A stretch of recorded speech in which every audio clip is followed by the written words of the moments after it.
Hello friends, good morning all of you. MRL study studio ಚಾನಲ್ಗೆ ತಮಗೆಲ್ಲರಿಗೂ ಸ್ವಾಗತಿಸುತ್ತಾ ಇವತ್ತಿನ ತರಗತಿಯಲ್ಲಿ ದೈಹಿಕ ಶಿಕ್ಷಣ ಶಿಕ್ಷಕರೊಂದು ಪಠ್ಯಕ್ರಮಕ್ಕೆ ಸಂಬಂಧಪಟ್ಟಂತಹ ಅನಾಟಮಿಯಲ್ಲಿ ಬರುವಂತಹ ಅಧ್ಯಾಯ 8 ಆಹಾರ ಈ ಒಂದು ವಿಷಯದ ಮೇಲೆ ನಾನು ಇವತ್ತಿನ ತರಗತಿಯನ್ನು ಮಾಡ್ತಾಯಿದ್ದೀನಿ. ಈ ಹಿಂದೆ ನಾವು ಅನಾಟಮಿಗೆ ಸಂಬಂಧಪಟ್ಟಂತಹ 7 ತರಗತಿಗಳನ್ನು ನೋಡ್ಕೊಂಡಿದ್ದೀವಿ. ಯಾರೆಲ್ಲ ಆ ತರಗತಿಗಳನ್ನು ನೋಡಿಲ್ವೋ ಒಂದು ಸರಿ ಹೋಗಿ ಆ ತರಗತಿಗಳನ್ನು ವೀಕ್ಷಿಸಿ. ಹಾಗೆ ಒಂದು ಕಡೆ ಗ್ರೂಪ್ ಗೇಮ್ಸ್ ಕೂಡ ಸ್ಟಾರ್ಟ್ ಮಾಡಿದ್ದೀನಿ, ಇನ್ನೊಂದು ಕಡೆ ಅಥ್ಲೆಟಿಕ್ಸು, ಶರೀರ ರಚನಾಶಾಸ್ತ್ರದ ಮಾಪನಗಳು ಮತ್ತು ಪರೀಕ್ಷೆಗಳು ಅಲ್ಲಿ ಕೂಡ ಕ್ಲಾಸ್ ಸ್ಟಾರ್ಟ್ ಆಗಿದೆ. ಇದು 8ನೇ ಅಧ್ಯಾಯ ಆಹಾರದಲ್ಲಿರುವಂತಹ 7 ಮುಖ್ಯ ಘಟಕಾಂಶಗಳ ಬಗ್ಗೆ ಇವತ್ತಿನ ತರಗತಿಯಲ್ಲಿ ತಿಳಿದುಕೊಳ್ಳೋಣ. ಒಂದು ಶರ್ಕರ ಪಿಷ್ಟಗಳಿಗೆ ಏನಂತೀವಿ ನಾವು ಕಾರ್ಬೋಹೈಡ್ರೇಟ್ಸ್ ಅಂತೇಳಿ ಕರಿತೀವಿ. ಪ್ರೋಟೀನ್ಸ್ಗೆ ಏನಂತ ಕರಿತೀವಿ ಸಸಾರಜನಕಗಳು ಅಂಥೇಳಿ ಕರಿತೀವಿ. ಮೆದಸ್ಸಿಗೆ ಏನಂತ ಕರಿತೀವಿ ಫ್ಯಾಟ್ಸ್ ಅಂತೇಳಿ ಕರಿತೀವಿ. ಖನಿಜ ಮತ್ತು ಲವಣಗಳಿಗೆ ಮಿನರಲ್ಸ್ ಅಂತೇಳಿ ಕರಿತೀವಿ. ಜೀವಸತ್ವಗಳಿಗೆ ವಿಟಮಿನ್ಸ್ ಅಂತೇಳಿ ಕರಿತೀವಿ. ನೀರು ಮತ್ತು ನಾರು ಪದಾರ್ಥಗಳು, ನೀರು ಇಂಗ್ಲೀಷಲ್ಲಿ ವಾಟರ್ ಅಂತ ಕರಿತೀವಿ, ನಾರು ಪದಾರ್ಥಗಳು. ಈಗ ಆಹಾರದ ಘಟಕಗಳನ್ನು ಕಾರ್ಯಗಳಿಗೆ ಪೋಷಕಾಂಶಗಳ ಅನುಗುಣವಾಗಿ ಏನು ಮಾಡಿದ್ದೀವಿ ತಿರ್ಗಾ 3 ಒಂದು ಭಾಗಗಳಾಗಿ ವಿಂಗಡಣೆ ಮಾಡಿದ್ದೀವಿ. ಒಂದು ದೇಹ ನಿರ್ಮಾಣಕಾರಕಗಳು ಅಂತ ಹೇಳಿ ಮಾಡಿದ್ದೀವಿ, ಶಕ್ತಿ ಉತ್ಪಾದಕಗಳು ಹಾಗೆ ನಿಯಂತ್ರಕಗಳು. ದೇಹ ನಿರ್ಮಾಣಕಾರಕಗಳಲ್ಲಿ ಪ್ರೋಟೀನ್ ಬರುತ್ತೆ, ಖನಿಜ, ನೀರು, ಇವಕ್ಕೇನಂತೀವಿ ನಾವು ದೇಹ ನಿರ್ಮಾಣಕಾರಕಗಳು ಅಂಥೇಳಿ ನಾವು ಕರಿತೀವಿ.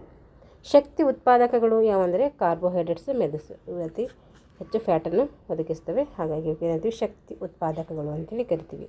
ನಿಯಂತ್ರಕಗಳು ಜೀವಸತ್ವಗಳು ಮತ್ತು ಖನಿಜಗಳು ಏನು ಮಾಡ್ತೀವಿ ನಿಯಂತ್ರಕಗಳಾಗಿ ಕೆಲಸ ಮಾಡ್ತವೆ. ಹಾಗಾಗಿ ಇವುಗಳಿಗೆ ನಿಯಂತ್ರಕಗಳು ಅಂತೇಳಿ ನಾವು ಕರಿತೀವಿ. ಈಗ ಶರ್ಕರ ಪಿಷ್ಟಗಳು ಕಾರ್ಬೋಹೈಡ್ರೇಟ್ಸ್ ಅಂತೇಳಿ ಕರಿತೀವಿ. ಪ್ರಾಣಿಗಳ ಜೀವನಕ್ಕೆ ಅತಿ ಮುಖ್ಯವಾದಂತಹ ಪೋಷಕಾಂಶ ಸ್ವಾಭಾವಿಕವಾಗಿ ಪ್ರಕೃತಿಯಲ್ಲಿ ಇಂಗಾಲ, ಜಲಜನಕ, ಆಮ್ಲಜನಕ ಈ 3 ಮೂಲ ವಸ್ತುಗಳಿಂದ ಏನು ಮಾಡ್ತೈತೆ ದೊರೀತೈತೆ. ಶರ್ಕರ ಪಿಷ್ಟಗಳು ಅಥವಾ ಕಾರ್ಬೋಹೈಡ್ರೇಟ್ಸ್ಗಳು ಪ್ರಾಣಿಗಳ ಜೀವನಕ್ಕೆ ಅತಿ ಮುಖ್ಯವಾದ ಪೋಷಕಾಂಶವಾಗಿರ್ತದೆ. ಇದು ಸ್ವಾಭಾವಿಕವಾಗಿ ಹೇಗೆ ಸಿಗುತ್ತೆ ಪ್ರಕೃತಿಯಲ್ಲಂದರೆ ಇಂಗಾಲ, ಜಲಜನಕ, ಆಮ್ಲಜನಕ ಈ 3 ವಿಧಾನಗಳಿಂದ ಏನು ಮಾಡ್ತೈತೆ ನಮಗೆ ಸಿಗ್ತೈತೆ.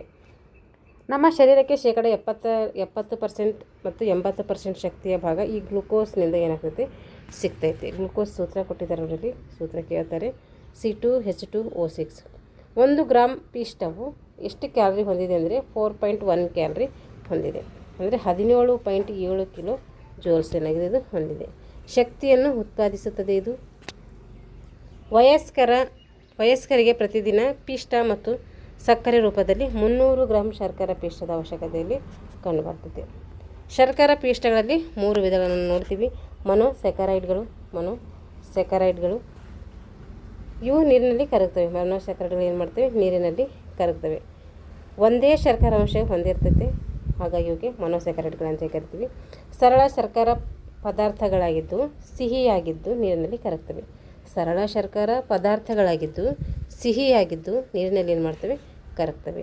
ಗ್ಲುಕೋಸ್, ಫ್ರಕ್ಟೋಸ್, ಗ್ಯಾಲಕ್ಟೋಸ್, ರೈಬೋಸ್ ಮುಂತಾದವುಗಳು ಏನು ಮಾಡ್ತವೆ ಹಣ್ಣು ಮತ್ತು ಜೇನುತುಪ್ಪದಲ್ಲಿ ಕಂಡುಬರ್ತವೆ.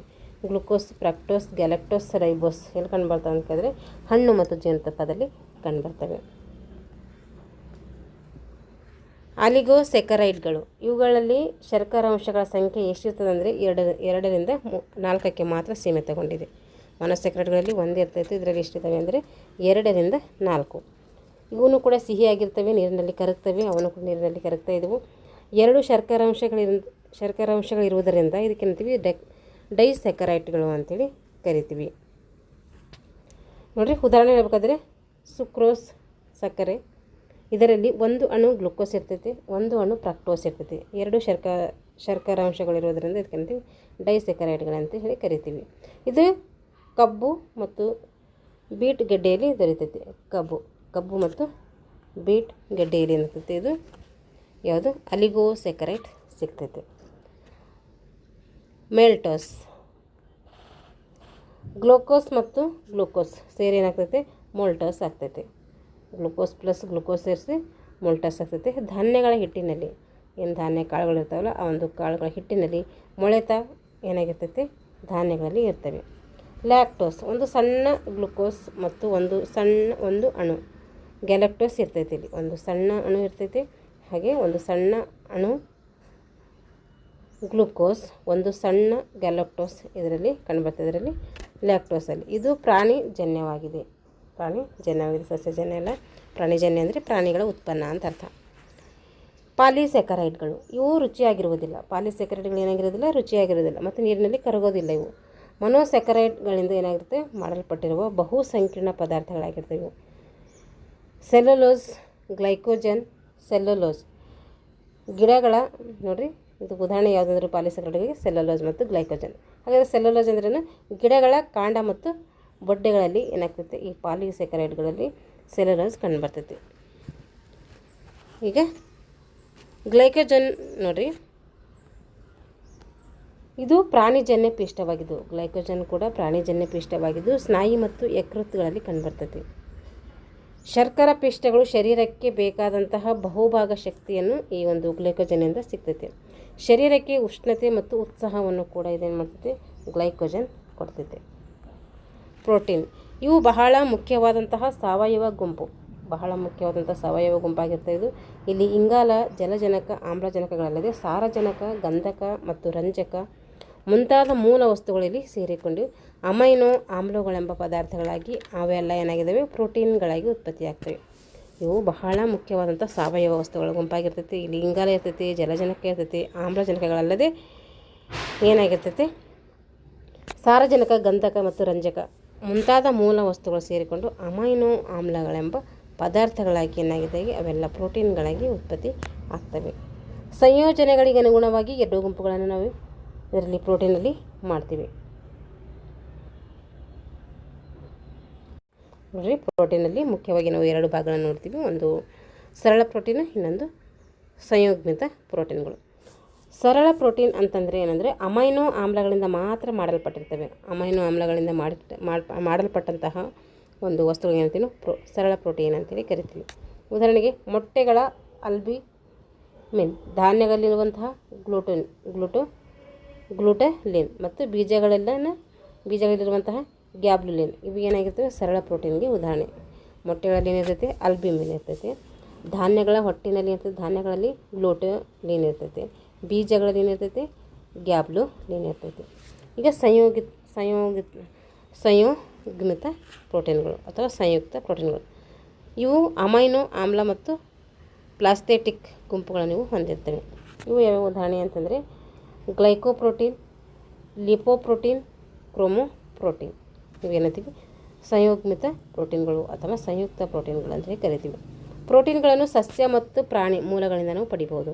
ಕಡಲೆಕಾಯಿ, ಎಣ್ಣೆ ಬೀಜಗಳು, ಸೋಯಾಬೀನ್, ಏಕದಳ ಮತ್ತು ದ್ವಿದಳ ಧಾನ್ಯಗಳು ಸಸ್ಯ ಮೂಲಗಳಿಂದ ನೋಡಬಹುದು, ನಾವು ಪ್ರೋಟೀನ್ಗಳನ್ನು ಪಡಿಬೋದು.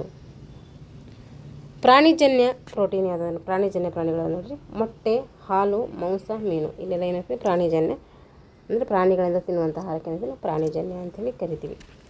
ಸಸ್ಯಗಳಿಂದ ತಿನ್ನೋದಕ್ಕೆ ಸಸ್ಯಜನ್ಯ. ಈಗ ಪೋಷಣ ಪ್ರಾಮುಖ್ಯತೆ ಏನಿದೆ ನೋಡಿ, ಪೋಷಣೆ ಪ್ರಾಮುಖ್ಯತೆ.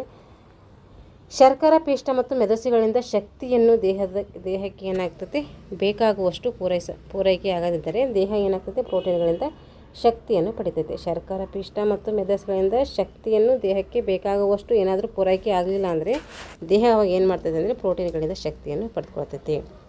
ಶಕ್ತಿಯನ್ನು ಒದಗಿಸುವ ಆಹಾರ ಪದಾರ್ಥಗಳು ಯಾವಂದಿವೆ, ಶರ್ಕರ ಪಿಷ್ಟ ಮತ್ತು ಮೆದಸು. ಅವುಗಳಿಂದ ಏನಾದರೂ ಸಿಗಲಿಲ್ಲ ಅಂದರೆ ಅವಾಗ ಏನು ಮಾಡ್ತೈತಿ, ದೇಹ ಪ್ರೋಟೀನ್ಗಳಿಂದ ಶಕ್ತಿಯನ್ನು ಪಡ್ಕೊಳ್ತೈತಿ.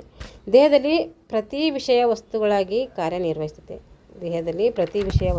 ಏನು ಮಾಡ್ತವೆ, ಈ ಒಂದು ಪೋಷಣೆಗಳು ಕಾರ್ಯನಿರ್ವಹಿಸ್ತವೆ.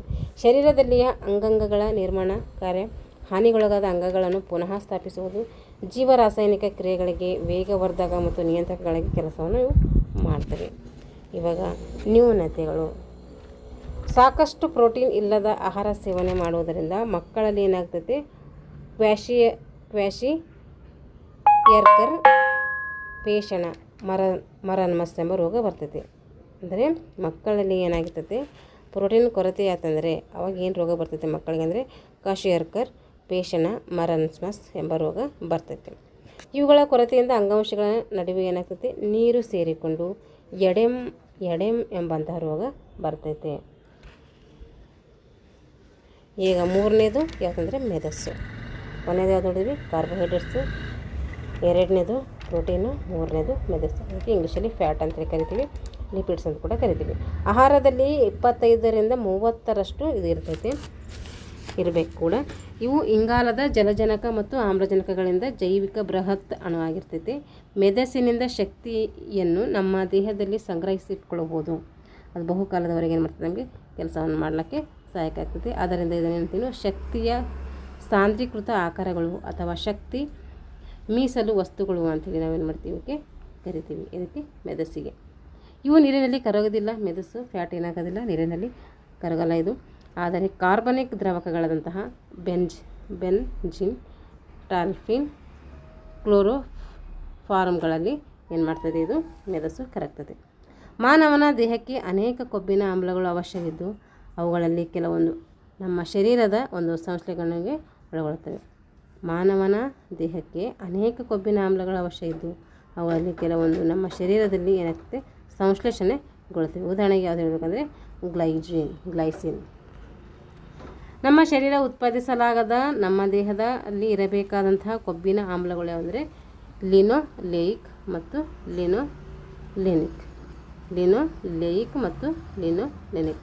ಇವೇನು ನಮ್ಮ ದೇಹದಲ್ಲಿ ಅಂದರೆ ನಮ್ಮ ದೇಹವು ಉತ್ಪಾದನೆ ಮಾಡಲ್ಲ, ಆದರೆ ನಮ್ಮ ದೇಹದಲ್ಲಿ ಇರಬೇಕು ಅಂತಹ ಅಂದರೆ ಲಿನೋಲೇಯಿಕ್ ಮತ್ತು ಲಿನೋಲೆನಿಕ್. ಇಂಪಾರ್ಟೆಂಟ್ ಇವೆಲ್ಲ. ಹಾಗಾದರೆ ಲಿನೋಲೆನಿಕ್ ಅಂದರೆ ಏನು ಅಂತಂದರೆ, ಪರ್ಯಾಪ್ತ ಮತ್ತು ಅಪರ್ಯಾಪ್ತ ಮೆದಸುಗಳನ್ನು ಉಪಯೋಗಿಸಿಕೊಂಡು ಶರೀರ ಕೊಲೆಸ್ಟ್ರಾಲನ್ನು ಏನು ಮಾಡ್ತದೆ, ಉತ್ಪಾದಿಸುತ್ತದೆ. ಈ ಕೊಬ್ಬು ಶರೀರದ ಉಷ್ಣತೆಯ ಸಮತೋಲನವನ್ನು ಕಾಯ್ದುಕೊಳ್ಳಕ್ಕೆ ಏನಾಗ್ತದೆ, ಸಹಾಯ ಆಗ್ತದೆ. ನರಗಳ ನಡುವೆ ಮೈಲಿನ್ ಎನ್ನುವಂಥ ಕವಚವಾಗಿ ಇದನ್ನು ಮಾಡ್ತದೆ, ವರ್ತಿಸುತ್ತದೆ. ನರಗಳ ನಡುವೆ ಮೈಲಿನ್ ಎನ್ನುವ ಕವಚವಾಗಿ ವರ್ತಿಸುತ್ತದೆ. ಸ್ಟಿರಾಯ್ಡ್ ಹಾರ್ಮೋನ್ಗಳನ್ನು ಕೂಡ ಇದು ಉತ್ಪಾದಿಸುತ್ತದೆ. ಉಪಯುಕ್ತವಾದ ಹಾಗೂ ಹೆಚ್ಚಾಗಿ ಉಳಿದ ಕೊಬ್ಬಿನ ಅಂಶ ಹೊಟ್ಟೆಯ, ತೊಡೆಯ, ತೋಳಿನ ಭಾಗಗಳನ್ನ ಸೇಕರಣೆ ಆಗ್ತೈತೆ. 1 ಗ್ರಾಮ್ ಕೊಬ್ಬು 8ರಿಂದ 9 ಕ್ಯಾಲರಿಯಷ್ಟು ಶಕ್ತಿಯನ್ನು ಕೊಡ್ತದೆ. 1 ಗ್ರಾಮ್ ಏನಾದರೂ ಕೊಬ್ಬಿದೆ ಅಂದರೆ ಅದು 8ರಿಂದ 9 ಕ್ಯಾಲರಿಯಷ್ಟು ಏನು ಮಾಡ್ತದೆ, ಶಕ್ತಿಯನ್ನು ಒದಗಿಸುತ್ತದೆ. ಜೀವಸತ್ವಗಳಾದಂಥ ಎ, ಡಿ, ಇ, ಕೆ ಇವು ಏನಾಗ್ತವೆ, ಇವುಗಳನ್ನು ನಾವು ಹೀರಿಕೊಳ್ಳಲು ಏನು ಮಾಡ್ತೇವೆ, ಸಹಾಯ ಮಾಡ್ತೇವೆ. ಆಹಾರದಲ್ಲಿನ ಮೆದಸಿನ ಪ್ರಮಾಣ ಕಡಿಮೆಯಾದರೆ ಏನು ಬರ್ತೈತಿ, ಯಾವ ರೋಗ ಬರ್ತೈತೆ ಅಂದರೆ ಪ್ರೈನೋಡರ್ಮ್ ಎಂಬ ಕಾಯಿಲೆ ಬರ್ತೈತಿ. ಆಹಾರದಲ್ಲಿ ಮೆದಸಿನ ಪ್ರಮಾಣ ಕಡಿಮೆಯಾದರೆ ಪ್ರೈನೋಡರ್ಮ್ ಎಂಬ ಕಾಯಿಲೆ ಬರ್ತದೆ. ಆಕಾರಗಳು ಸಸ್ಯಜನ್ಯ ಮತ್ತು ಪ್ರಾಣಿಜನ್ಯ ಎರಡರಿಂದ ನಾವು ಏನು ಮಾಡ್ತೈತಿ, ಸಿಗ್ತೈತಿ ಇದು ಮೆದಸು. ಸಸ್ಯಜನ್ಯದಿಂದ ಇದನ್ನು ಸಿಗ್ತಂದರೆ ಕಡಲೆಕಾಯಿ, ಎಳ್ಳು, ಸಾಸಿವೆ, ಸೂರ್ಯಕಾಂತಿ, ಕುಸುಬೆ, ಕೊಬ್ಬರಿ, ಅನೇಕ ಎಣ್ಣೆ ಕಾಳುಗಳು ಏನಾಗ್ತೈತಿ ನಮಗೆ ಈ ಒಂದು ಮೆದಸು ಸಿಗ್ತೈತಿ. ಪ್ರಾಣಿಗಳಿಂದ ಹೆಂಗೆ ಸಿಗ್ತಂದರೆ ಹಾಲಿನ ಮೂಲಕ, ಬೆಣ್ಣೆ, ತುಪ್ಪ, ಮೊಟ್ಟೆ, ಮಾಂಸ ಇವುಗಳಿಂದ ನಮಗೆ ಇರ್ತೈತೆ ಮೆದಸು ಸಿಗ್ತೈತೆ. ಈಗ ಜೀವಸತ್ವಗಳು, ವಿಟಮಿನ್ಸ್ ಅಂತೇಳಿ ಕರಿತೀವಿ. ದೇಹದ ಕ್ರಮಬದ್ಧವಾದ ಬೆಳವಣಿಗೆಗೆ ಹಾಗೂ ಸಂವರ್ಧನೆಗಳಿಗೆ ಜೀವಳ ಯಾವುವಂದರೆ ಇವು ಜೀವಸತ್ವಗಳಾಗಿದ್ದಾವೆ. ಇವು ಹಲವು ಬಗೆಯ ಸಾವಯವ ವಸ್ತುಗಳಿಂದ ಮಾಡಲ್ಪಟ್ಟಿದ್ದಾವೆ. ಜೀವಸತ್ವದ ವಿಲೀನತೆಯ ಆಧಾರದ ಮೇಲೆ ಅವುಗಳನ್ನು ಏನು ಮಾಡ್ತೀವಿ, 2 ಗುಂಪುಗಳಾಗಿ ಮಾಡ್ತೀವಿ. ಒಂದು ಕೊಬ್ಬಿನಲ್ಲಿ ಕರಗುವಂಥ ಜೀವಸತ್ವಗಳು, ಇನ್ನೊಂದು ನೀರಿನಲ್ಲಿ ಕರಗುವಂಥ ಜೀವಸತ್ವಗಳು. ಕೊಬ್ಬಿನಲ್ಲಿ ಕರಗುವಂಥ ಜೀವಕೋಶಗಳು ಏನಂತೀವಿ, ಎ, ಡಿ, ಇ, ಕೆ ಅಂತೇಳಿ ಕರಿತೀವಿ. ನೀರಿನಲ್ಲಿ ಕರಗುವಂಥ ಜೀವಕೋಶಗಳು ಏನಂತೀವಿ, ಬಿ ಮತ್ತು ಸಿ ಅಂತೇಳಿ ಕರಿತೀವಿ. ಜೀವಸತ್ವ ಎ ಇವು ಹೆಚ್ಚಾಗಿ ಪ್ರಾಣಿಜನ್ಯ ಆಹಾರದಲ್ಲಿ ಕಂಡುಬರ್ತವೆ. ಜೀವಸತ್ವ ಎ ಎಲ್ಲಿ ಕಂಡುಬರ್ತದೆ ಅಂದರೆ ಪ್ರಾಣಿಜನ್ಯ ಆಹಾರದಲ್ಲಿ ಕಂಡುಬರ್ತೈತಿ. ಮೊಟ್ಟೆಯ ಹಳದಿ ಭಾಗ, ಬೆಣ್ಣೆ, ತುಪ್ಪ, ಹಾಲು, ಮೊಸರು ಇವೆಲ್ಲ ಏನಾಗಿದೆ, ಜೀವಸತ್ವ ಎ ಇರುವಂತಹ ಪ್ರಾಣಿಜನ್ಯ ಆಹಾರಗಳಾಗಿದ್ದಾವೆ. ಪ್ರಾಣಿಜನ್ಯ ಎ ಆಹಾರ ಇರುವಂತಹ ಅಂಶಗಳು ಯಾವಂದರೆ ಮೊಟ್ಟೆಯ ಹಳದಿ ಭಾಗ, ಬೆಣ್ಣೆ, ತುಪ್ಪ, ಹಾಲು, ಮೊಸರು ಇವೆಲ್ಲ ಏನಿದ್ದಾವೆ ಹೆಚ್ಚಾಗಿ ಎ ಜೀವಸತ್ವ ಕಂಡುಬರ್ತವೆ.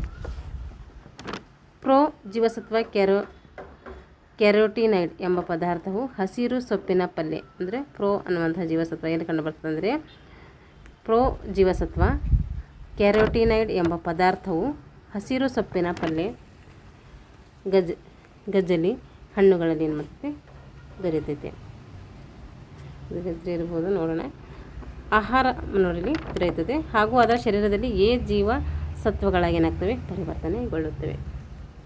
ಇದು ದೇಹದ ಕ್ರಮಬದ್ಧ ಬೆಳವಣಿಗೆಗೆ, ಕಣ್ಣುಗಳು ಮತ್ತು ಚರ್ಮದ ಆರೋಗ್ಯ ಅಲ್ಲದೆ ರೋಗ ಪ್ರತಿಬಂಧಕಕ್ಕೂ ಏನು ಮಾಡ್ತೈತೆ, ಸಹಾಯ ಮಾಡ್ತದೆ. ಎ ಜೀವಸತ್ವದ ಕೊರತೆ ಆಯ್ತಂದ್ರೆ, ಕುಂಠಿತ ಅಂದರೆ ಏನು ಬರ್ತದೆ ಅಂತಂದರೆ ದೃಷ್ಟಿ, ಚರ್ಮದ ಆರೋಗ್ಯದ ಮೇಲೆ ದುಷ್ಪರಿಣಾಮ ಬರ್ತೈತೆ, ಅಂದರೆ ಇರುಳು ಕೂಡ ಬರ್ತೈತೆ. ವಿಟಮಿನ್ ಡಿ ಮೂಳೆ ಮತ್ತು ಹಲ್ಲುಗಳನ್ನು ಗಟ್ಟಿಯಾಗಿ ಬಲಿಷ್ಠವಾಗಬೇಕಾದ್ರೆ ನಮ್ಗೆ ಏನು ಬೇಕಲ್ಲಿ ವಿಟಮಿನ್ ಡಿ ಬೇಕು ಮತ್ತು ಕ್ಯಾಲ್ಸಿಯಂ ಇವೆರಡು ಅತಿ ಅವಶ್ಯಕವಾಗಿ ಬೇಕು. ಸೂರ್ಯಕಿರಣಗಳಿಂದ ಚರ್ಮದಲ್ಲಿ ಹೆಚ್ಚಿನ ಪ್ರಮಾಣದ ಡಿ ವಿಟಮಿನ್ ಸಿಗ್ತೈತೆ. ಅದರಿಂದ ಸೂರ್ಯನ ಬೆಳಕಿನ ಜೀವಸತ್ವ ಅಂತೇಳಿ ಕೂಡ ಡಿ ವಿಟಮಿನನ್ನು ಕರಿತೀವಿ. ಈ ಜೀವಸತ್ವವು ನಾವು ಸೇವಿಸಿದ ಆಹಾರ ಪದಾರ್ಥಗಳಲ್ಲಿರುವಂತಹ ಕ್ಯಾಲ್ಸಿಯಂ ಆಗಿರ್ಬೋದು, ಕಬ್ಬಿಣ ಅಂಶಗಳನ್ನು ಹೀರಿಕೊಳ್ಳಲು ಏನು ಮಾಡ್ತೈತೆ ಸಹಾಯ ಮಾಡ್ತೈತೆ. ಹೀರಿಕೊಳ್ಳಲು ಮತ್ತು ಮೂಳೆಗಳಲ್ಲಿ ನಿಕ್ಷೇಪಗೊಳ್ಳಲು ಕೂಡ ಏನು ಮಾಡ್ತೈತೆ ಸಹಾಯ ಮಾಡ್ತೈತೆ. ಮೂಳೆಗಳ ಬೆಳವಣಿಗೆಗೆ ಸಹಕಾರಿ. ಅದರ ಕೊರತೆಯಿಂದ ಮಕ್ಕಳಲ್ಲಿ ಏನು ರೋಗ ಬರ್ತೈತೆ ಅಂದರೆ ರಿಕೇಟ್ಸ್ ಅನ್ನುವಂಥ ರೋಗ ಬರ್ತೈತೆ. ವಿಟಮಿನ್ ಡಿ ಕೊರತೆ ಆದರೆ ಮಕ್ಕಳಲ್ಲಿ ಬರುವಂಥ ರೋಗ ಯಾವುದಂದರೆ ಅದು ರಿಕೇಟ್ಸ್. ಏನಾದರೂ ವಯಸ್ಕರಲ್ಲಿ ಡಿ ವಿಟಮಿನ್ ಕೊರತೆ ಇದ್ದರೆ ಅವರಿಗೆ ಯಾವ್ದು ಬರ್ತದೆ ಅಂದರೆ ಅಸ್ಮಿಯೋಮೆಲಾಸಿಯಾ ಅನ್ನುವಂಥ ಕಾಯಿಲೆ ಬರ್ತೈತೆ. ಹಾಗಾದರೆ ರಿಕೇಟ್ಸ್ ಬಂದಿದೆ ಅಂದರೆ ಅವ್ರ ಲಕ್ಷಣಗಳು ಹೇಗಿರ್ತವೆ ಅಂತ ನೋಡ್ರಿ. ರಿಕ್ತ ಬೆಳವಣಿಗೆ, ಹಿಗ್ಗಿದ ಕೀಲುಗಳು, ವಿಕೃತವಾಗಿರುವಂತಹ ಬುರುಡೆ, ಮೂಳೆಗಳ ವಿಕೃತ ಬೆಳವಣಿಗೆಯಿಂದ ಬಗ್ಗಿರುವ ಕಾಲುಗಳು, ವಿಕೃತ ಹಲ್ಲುಗಳಿರುವುದು, ಹಲ್ಲುಗಳು ತಡವಾಗಿ ಬರುವುದು, ಇವೆಲ್ಲ ಲಕ್ಷಣಗಳು ಬರ್ತವೆ ಮಕ್ಕಳು. ಆಸ್ಮಿಯೋಮೆಲಾಸಿಸ್ನ ಒಂದು ಲಕ್ಷಣಗಳು. ಇಲ್ಲಿ ಶರೀರ ಏನಾಗ್ತೈತೆ ಕುರುಪುಗೊಳ್ತೈತಿ, ತೀವ್ರ ನರಳುವಿಕೆ ಉಂಟಾಗ್ಬೋದು, ಮೂಳೆಗಳಲ್ಲಿ ಕ್ಯಾಲ್ಸಿಯಂ ಅಂಶ ಕುಗ್ಗಿ ಮೂಳೆಗಳು ಏನಾಗ್ತವೆ ದುರ್ಬಲಗೊಳ್ತವೆ. ಇದು ಯಾರು ಬರ್ತೈತಿ? ಇದು ದೊಡ್ಡವರಲ್ಲಿ ಅಂದರೆ ವಯಸ್ಕರಲ್ಲಿ ಆಸ್ಮಿಯೋಮೆಲಾಸಿಸ್ ಅನ್ನುವಂಥ ಲಕ್ಷಣಗಳು ಬರ್ತವೆ. ಅವ್ರು ಹೆಂಗೆ ಲಕ್ಷಣಗಳು ಇರ್ತವೆ ಅಂತೇಳಿ ನೋಡಿದ್ದೀವಿ. ಈಗ ವಿಟಮಿನ್ ಇ. ಅನೇಕ ಸಸ್ಯ ಮತ್ತು ಪ್ರಾಣಿಗಳಲ್ಲಿ ವಿಟಮಿನ್ ಇ ಉತ್ಪತ್ತಿ ಆಗ್ತೈತೆ. ಹತ್ತಿ ಬೀಜದ ಎಣ್ಣೆಯಲ್ಲಿ, ಗೋಧಿ ಮೊಳಕೆಯಲ್ಲಿರುವಂತಹ ಎಣ್ಣೆ ಮತ್ತು ಕೆಲವು ಕಾಳುಗಳ ಎಣ್ಣೆಗಳಲ್ಲಿ ಇವು ಹೆಚ್ಚಾಗಿ ಏನು ಮಾಡ್ತದೆ ವಿಟಮಿನ್ ಇ ಕಂಡುಬರ್ತೈತೆ. ಮಾಂಸ ಆಗಿರ್ಬೋದು, ಬೆಣ್ಣೆ, ಹಾಲು, ಮೊಟ್ಟೆ, ಮೀನಿನ ಪಿತ್ತಜನಕಾಂಗದಲ್ಲಿ ಏನಾಗ್ತೈತೆ ಈ ಒಂದು ತೈರದ ಎಣ್ಣೆಯಲ್ಲಿಯೂ ಕೂಡ ಏನಾಗ್ತೈತೆ ವಿಟಮಿನ್ ಇ ಅಧಿಕವಾಗಿ ಕಂಡುಬರ್ತೈತೆ. ಹಾಗಾದರೆ ಇದು ಅನುಕೂಲ ಏನು ಇದ್ರದ್ದು ಅಂತ ಹೇಳಿ ನೋಡೋಣ. ದೇಹದ ಮಾಂಸಖಂಡಗಳ ಆರೋಗ್ಯ ಮತ್ತು ಕ್ರಿಯಾಶೀಲತೆಗೆ ಸಹಾಯಕ ಆಗ್ತೈತೆ. ಕ್ರಮಬದ್ಧ ಸಂತಾನೋತ್ಪತ್ತಿಗೆ ಅವಶ್ಯಕವಾದ ಹಾರ್ಮೋನುಗಳ ಉತ್ಪತ್ತಿ ಮಾಡ್ತೈತೆ. ಹಾಗೆ ಮನುಷ್ಯರಲ್ಲಿ ಆಕಸ್ಮಿಕವಾಗಿ ಉದ್ಭವಿಸುವ ನಿರಾಸ ಲಕ್ಷಣಗಳನ್ನು ನಿವಾರಣೆ ಮಾಡುವುದು ಅದಕ್ಕೇನಂತೀವಿ ಅಂತಂದರೆ ಷಡತ್ವ ಪ್ರತಿರೋಧಕ ಜೀವಸತ್ವ ಅಂಥೇಳಿ ಕರಿತೀವಿ. ಎ ವಿಟಮಿನ್ ಮತ್ತು ಕೆರೋಟಿನ್ಗಳ ಜೊತೆಗೆ ಇ ವಿಟಮಿನ್ ಸೇರಿಸಿದರೆ ಎ ವಿಟಮಿನ್ನಿಂದ ಇನ್ನೂ ಹೆಚ್ಚಿನ ಉಪಯೋಗ ಪಡೆಯಬಹುದು. ಎ ವಿಟಮಿನ್ ಮತ್ತು ಕೆರೋಟಿನ್ಗಳ ಜೊತೆಗೆ ಎ ವಿಟಮಿನ್ ಏನಾದರೂ ಸೇರಿಸಿದ್ದೀವಿ ಅಂದರೆ ಎ ವಿಟಮಿನಿಂದ ಇನ್ನೂ ಹೆಚ್ಚಿನ ಲಾಭವನ್ನು ಪಡಿಬೋದು ಅಂತೇಳಿ ಗೊತ್ತಾಗ್ತೈತಿ. ಈ ವಿಟಮಿನ್ ನಮ್ಮ ದೇಹದಲ್ಲಿ ಉಂಟಾಗುವ ಕೆಲವು ಆಕ್ಸಿಡಿಫಿನ್ ಬದಲಾವಣೆಗಳನ್ನು ತಡೀತೈತೆ. ಯಾವುದೇ ಮೂಲ ವಸ್ತು ಇಲ್ಲದೆ ಸಂಯುಕ್ತ ವಸ್ತುವಿಗೆ ಆಮ್ಲಜನಕ ಸೇರಿಸುವಂಥ ಒಂದು ಪ್ರಕ್ರಿಯೆ ಅಂತೀವಿ ಆಕ್ಸಿಡಿಫಿನ್ ಅಂಥೇಳಿ ಕರಿತೀವಿ. ಬೇಗನೆ ಆಕ್ಸಿಡೇಷನ್ ಹೊಂದುವಂತಹ ಎ ವಿಟಮಿನ್ ನಮ್ಮ ಕೋಶದಲ್ಲಿ ಉಳಿಯುವ ಹಾಗೆ ಮಾಡ್ತದೆ. ಬೇಗನೆ ಆಕ್ಸಿಡೇಫಿನ್ ಹೊಂದುವಂತಹ ಎ ವಿಟಮಿನ್ ನಮ್ಮ ಕೋಶದಲ್ಲಿ ಇರುವಂಥದ್ದು ನೋಡ್ಕೊಳ್ತೈತೆ. ಈಗ ವಿಟಮಿನ್ ಕೆ, ವಿಟಮಿನ್ ಇ ಬೇಗ ತಿಳ್ಕೊಂಡಿವಿ. ಈಗ ವಿಟಮಿನ್ ಕೆ ರಕ್ತದಲ್ಲಿ ಹೆಪ್ಪುಗಟ್ಟುವಿಕೆಗೆ ವಿಟಮಿನ್ ಕೆ ಸಹಾಯ ಮಾಡ್ತೈತೆ. ಥ್ರೋಂಬಿನ್ ತಯಾರಿಕೆಗೆ ಏನು ಮಾಡ್ತೈತೆ ಇದು ಸಹಾಯ ಆಗ್ತೈತೆ. ಎ ಡಿ ಇ ವಿಟಮಿನ್ಗಳಂತೆ ಇದ್ದು ಕೊಬ್ಬಿನಲ್ಲಿ ಏನಾಗ್ತೈತೆ ಇದು ಕರಗ್ತೈತೆ. ಅಲ್ಫಾಲ್ಫಾ ಅಂದರೆ ಅದು ಒಂದು ಬಗೆಯ ಎಲೆಗಳಲ್ಲಿ ಇದು ಹೆಚ್ಚಾಗಿ ಕಂಡುಬರ್ತೈತೆ. ನಮ್ಮ ದೇಹದ ಕರಳುಗಳಲ್ಲಿ ಕೂಡ ಸೂಕ್ಷ್ಮ ಜೀವಿಗಳ ಸಹಾಯದಿಂದ ಇದು ಏನಾಗಿದೆ ತಯಾರಾಗಿದೆ. ನಮ್ಮ ಉಪಯೋಗಕ್ಕೆ ಇದು ಏನಾಗ್ತೈತೆ ಸಹಾಯ ಮಾಡ್ತೈತೆ. ನಾವು ಕೆ ಜೀವಸತ್ವದ ಉಪಯೋಗವನ್ನು ಪಡಿಬೇಕಾದ್ರೆ ಪಿತ್ತರಸವು ನಮ್ಮ ಕರಳುಗಳ ಮಾರ್ಗವನ್ನು ಏನು ಮಾಡಬೇಕು ಸೇರಬೇಕು. ಪಿತ್ತರಸವು ಇಲ್ಲದಿದ್ದರೆ ಕೆ ವಿಟಮಿನ್ ತಯಾರಿಕೆ ಏನಾಗ್ತೈತೆ ಕಡಿಮೆ ಆಗ್ತೈತೆ. ಇದು ರಕ್ತ ಹೆಪ್ಪುಗಟ್ಟುವಿಕೆಗೆ ಸಹಾಯ ಮಾಡ್ತೈತೆ ಮತ್ತು ಪಿತ್ತಕೋಶ ಕ್ರಿಯಾಶೀಲವಾಗಿರಲು ಕೂಡ ಸಹಾಯ ಮಾಡ್ತೈತೆ. ಗರ್ಭಿಣಿಯರಿಗೆ ಅವಶ್ಯಕ ಕಾರಣ ಏನು ಮಾಡ್ತೈತೆ ಶಿಶುಜನನ ಕಾಲದಲ್ಲಿ ಅಧಿಕ ರಕ್ತಸ್ರಾವವಾಗದಂತೆ ಕೂಡ ಈ ವಿಟಮಿನ್ ಕೆ ತಡೀತೈತೆ. ಹುಟ್ಟುವ ಶಿಶುಗಳಿಗೆ ಕೆ ವಿಟಮಿನ್ ಸಂಶ್ಲೇಷಿಸಿಕೊಳ್ಳುವ ಸಾಮರ್ಥ್ಯ ಕೂಡ ಇರೋದಿಲ್ಲ. ಹುಟ್ಟಿದಂತಹ ಮಗುಗಳಿಗೆ ಕೆ ವಿಟಮಿನ್ ಸಂಶ್ಲೇಷಿಸಿಕೊಳ್ಳುವಂಥ ಸಾಮರ್ಥ್ಯದಲ್ಲಿ ಇರೋದಿಲ್ಲ. ಇಷ್ಟೇನದು ಎ ಡಿ ಇ ಕೆ ಇದರದು ಕೊಬ್ಬಿನಲ್ಲಿ ಕರಗುವಂಥ ಆಮ್ಲಗಳು. ಈಗ ನೀರಿನಲ್ಲಿ ಕರಗುವಂಥ ಜೀವಸತ್ವಗಳು ನೋಡ್ರಿ. ಬಿ ಗುಂಪಿನ ಜೀವಸತ್ವಗಳಾದಂತಹ B1, B2, B6, B12 ಮತ್ತು ಸಿ ಈ ವಿಟಮಿನ್ ಏನಾಗಿದ್ದಾವೆ B1 ಗ್ರೂಪಿನಲ್ಲಿ ಬರುವಂತಹ ವಿಟಮಿನ್ಗಳಾಗಿದ್ದಾವೆ. ವಿಟಮಿನ್ ಬಿ ಅನೇಕ ಜೀವಸತ್ವಗಳು ಇದರಲ್ಲಿ ಇರುವುದರಿಂದ ಬಿ ಜೀವಸತ್ವವನ್ನು ಏನಂತೀವಿ ಬಿ ಸಂಕೀರ್ಣ ಅಥವಾ ಬಿ ಕಾಂಪ್ಲೆಕ್ಸ್ ಅಂತೇಳಿ ಕರಿತೀವಿ. ಈಗ B1 ನಾವು ಸೇವಿಸುವ ಆಹಾರದಲ್ಲಿ ಈ ಜೀವಸತ್ವ ಅತ್ಯಂತ ಕಡಿಮೆ ಪ್ರಮಾಣದಿಲ್ಲದ್ರೆ ಬೆಳವಣಿಗೆ ಏನಾಗ್ತೈತೆ ಕಡಿಮೆ ಆಗೋದಲ್ಲದೆ ಶಕ್ತಿ ಕೂಡ ಏನಾಗ್ತೈತೆ ಕುಗ್ತೈತೆ. ನರವ್ಯೂಹ ಮತ್ತು ಹೃದಯ ಸಂಬಂಧಿ ಸ್ನಾಯುಗಳ ಕ್ರಿಯೆಗೆ ಇದು ಏನಾಗ್ತೈತೆ ಸಹಕಾರಿ ಆಗ್ತೈತೆ. ನರವ್ಯೂಹ ಮತ್ತು ಹೃದಯ ಸ್ನಾಯುಗಳ ಸಹಜ ಕ್ರಿಯೆಗೆ ಏನಾಗ್ತೈತೆ ವಿಟಮಿನ್ B1 ಸಹಾಯ ಮಾಡ್ತೈತೆ. ಬೇರೆ ಬೇರೆ ರೋಗವನ್ನು ಪ್ರತಿಬಂಧಿಸಲಕ್ಕೂ ಕೂಡ ಏನಾಗ್ತೈತೆ ನಮ್ಮ B1 ಸಹಾಯ ಮಾಡ್ತೈತೆ. ಹಾಗಾದರೆ ನ್ಯೂನತೆಗಳೇನು? B1 ಇಲ್ಲ ಅಂದರೆ ನಮಗೆ ನ್ಯೂನತೆಗಳು ಬರ್ತವೆ ಅಂದರೆ ವಯಸ್ಕರಲ್ಲಿ ಮತ್ತು ಶಿಶುಗಳಲ್ಲಿ ಬೇರೆ ಬೇರೆ ರೋಗ ಬರ್ತೈತೆ. ಕಾಲುಗಳಲ್ಲಿ ನೀರು ತುಂಬಿಕೊಳ್ತೈತೆ, ಕಾಲುಗಳು ಸ್ನಾಯು ಸೆಳೆತ ಉಂಟಾಗ್ತೈತೆ, ನೋವು ಮತ್ತು ಮರಗಟ್ಟುವಿಕೆ ಆಗ್ತೈತೆ. ಹಾಗೆ ರೋಗ ಬಲಿತಂತೆ ಎದೆ ಬಡಿತ ಕೂಡ ಹೆಚ್ಚಾಗ್ತೈತೆ. ಉಸಿರು ನಿಂತಾಗುವುದು ಅಂದರೆ ಉಸಿರು ನಿಂತಂತಾಗ್ತೈತೆ ಮತ್ತು ಹೃದಯದ ತೊಂದರೆಗಳು ಕೂಡ ಇಲ್ಲಿ ಕಾಣಿಸ್ಕೊಳ್ತವೆ ಇದರಿಂದ ವಿಟಮಿನ್ B1 ಈಗ ವಿಟಮಿನ್ B2 ನೀರಿನಲ್ಲಿ ಕರಗಬಲ್ಲ ಹಳದಿ ಬಣ್ಣದ ವರ್ಣದ್ರವವನ್ನು ಇದು ಹೊಂದಿದೆ.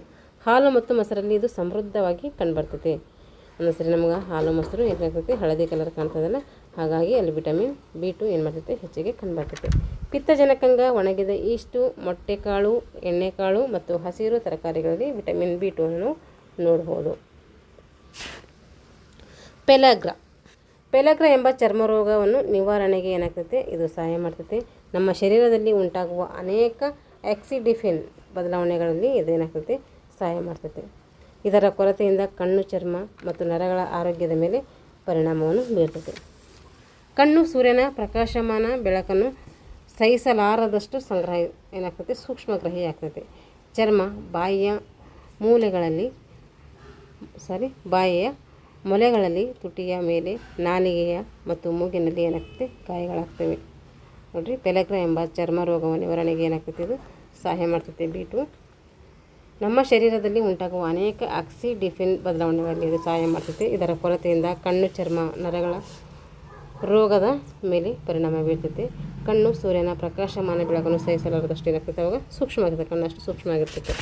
ಚರ್ಮ ಬಾಯಿಯ ಮೊಲೆಗಳಲ್ಲಿ, ತುಟಿಯ ಮೇಲೆ ಮತ್ತು ನಾಲಿಗೆ ಮತ್ತು ಮೂಗಿನಲ್ಲಿ ಏನಾಗ್ತವೆ ಗಾಯಗಳಾಗ್ತವೆ.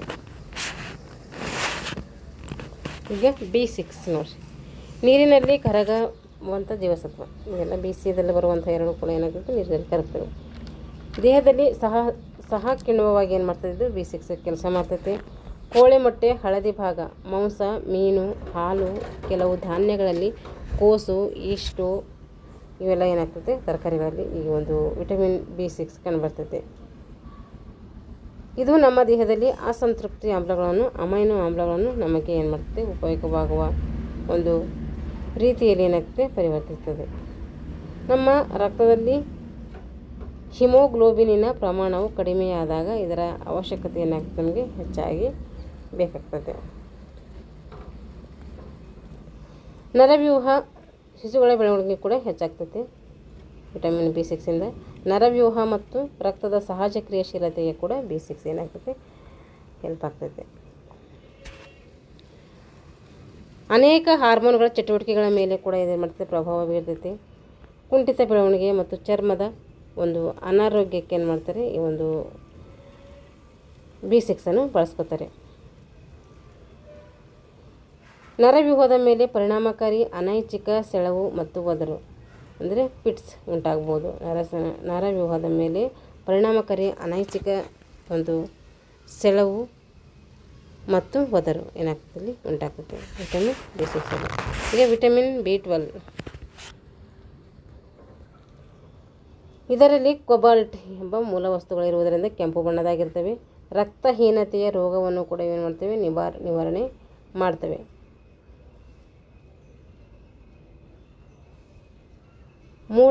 ನೋಡಿರಿ, ನಿವಾರಣೆ ಮಾಡುವುದಕ್ಕೋಸ್ಕರ ಉಪಯೋಗಿಸುವಂಥ ಜೀವಸತ್ವಗಳು ಒಂದು ಆಂಟಿಪರ್ಮಿಸಿಯಸ್ ಅನೇಮಿಯಾ ಅಂಥೇಳಿ ನಾವು ಇದನ್ನು ಒಂದು ಬಗೆಯ ರಕ್ತಹೀನತೆಯನ್ನು ಜೀವಸತ್ವವನ್ನು ಹೋಗಲಾಡಿಸಲು ನಾವು ಬಳಸ್ಕೊತೀವಿ. ಯಾವುದು ವಿಟಮಿನ್ B12.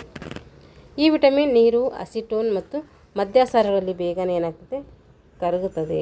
ಆಮ್ಲ ಮತ್ತು ಕ್ಷಾರಗಳು ಏನಾಗ್ತದೆ ಇವರ ಚಟುವಟಿಕೆಯನ್ನು ನಿಯಂತ್ರಿಸುತ್ತದೆ.